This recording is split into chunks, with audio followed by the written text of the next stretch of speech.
They say newborn babies aren't much to look at, but Benjamin was the only one who could make his own father cry from how ugly he was. His face looked at least 60 years old. His mother died in childbirth, and his father, thinking the baby was bad luck, refused to raise him.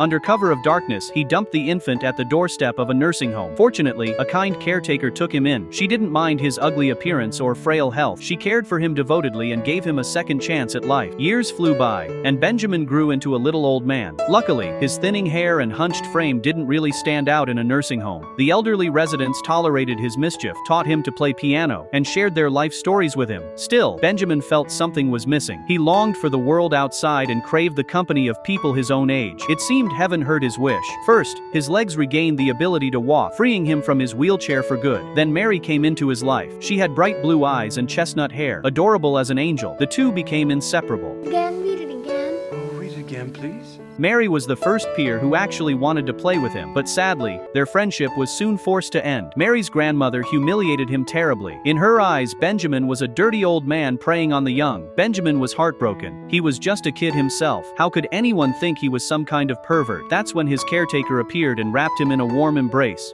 You are a different child, a man child, and baby, people aren't gonna understand just how different you are. She taught him that even with disabilities, if you keep kindness in your heart, things will turn around. She taught him forgiveness. After that, Benjamin and Mary saw less of each other. His body grew stronger and stronger, and he'd often head down to the docks alone to watch the ships. One day a captain was looking to hire a deckhand, and Benjamin eagerly volunteered. The captain hadn't expected much from him, but it turned out Benjamin had great stamina, and was always the first to jump in on the dirty, backbreaking work. During their downtime, the captain grew curious about Benjamin's story.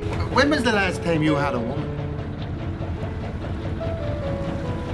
Never? Never. When he heard it, the captain couldn't take it anymore. He said it was the saddest thing he'd ever heard in his life.